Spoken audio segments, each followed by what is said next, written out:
The International Monetary Fund is a global institution that promotes economic growth and stability around the world by offering its member nations technical assistance, financial support, and policy recommendations. There are 190 member countries. The IMF collects massive amounts of data on national economies, international trade, and the global economy in aggregate and provides economic forecasts. One of the IMF's most important functions is to make loans to countries that are experiencing economic distress to prevent or mitigate financial crises.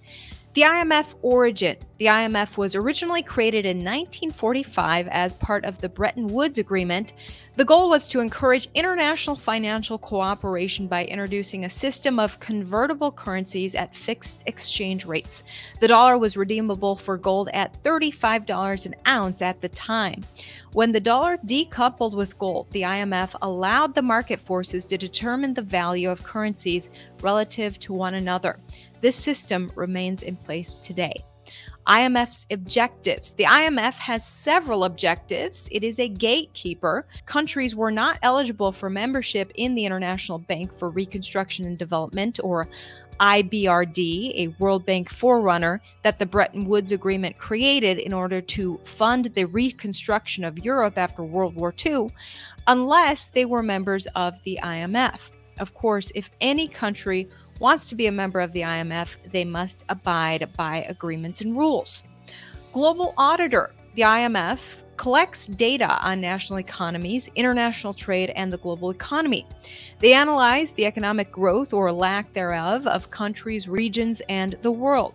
They publish these findings and forecasts in the World Economic Outlook.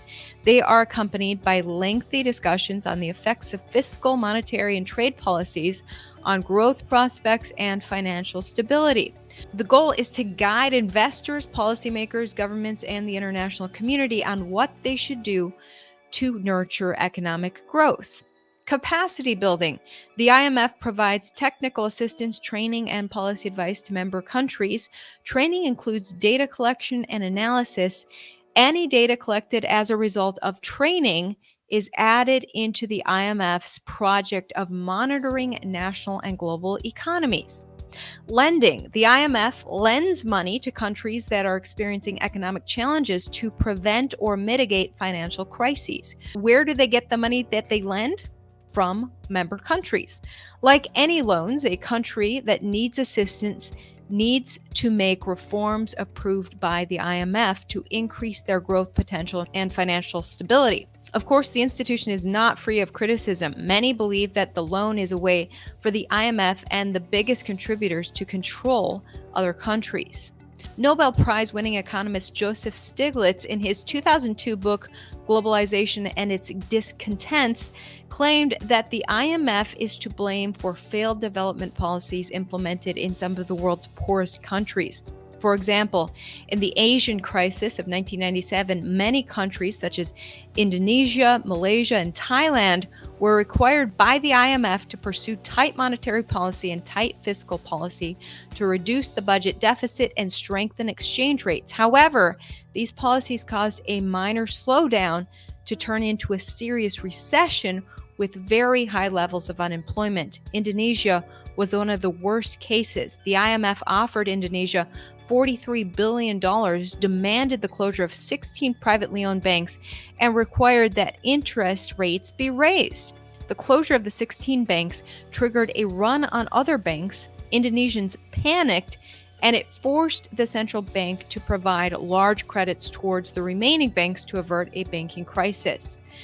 A second IMF agreement was drafted to include provisions of a social safety net designed to tackle Suharto's patronage system. This still failed, so a third agreement was signed. It was more flexible but still demanded privatization of state-owned companies and a new bankruptcy law and court to handle bankruptcy cases. But it took a fourth agreement before Indonesia started improving economically. Argentina is a popular one. In 2001, Argentina was forced into a similar policy of fiscal restraint. This led to a decline in investment in public services, which arguably damaged the economy. In the 90s, Argentina fixed the value of the peso at parity 1-to-1 with the US dollar. The IMF was against it and warned the Argentine authorities about the sustainability of the exchange rate regime. In December of 2001, when it became clear that the agreed program was no longer sustainable, the IMF refused to disperse a $1.24 billion tranche of its $21.6 billion loan. Argentina defaulted on its loan. The peso fell. The economy has gone into a free fall. People couldn't withdraw their money. Indonesia's real gross domestic product in the first quarter of 2002 was 15%. Unemployment has risen to 22% of the workforce. Do we need the IMF? We need a neutral global organization that can help other countries. If we want a prosperous economy, we need a prosperous market. But the IMF must learn when to come in and when it shouldn't. Many times it lends to countries that are beyond repair. The organization showed signs of learning from their mistakes when they let Greece default. But now that we are in the middle of a global crisis, the IMF has hardly done anything.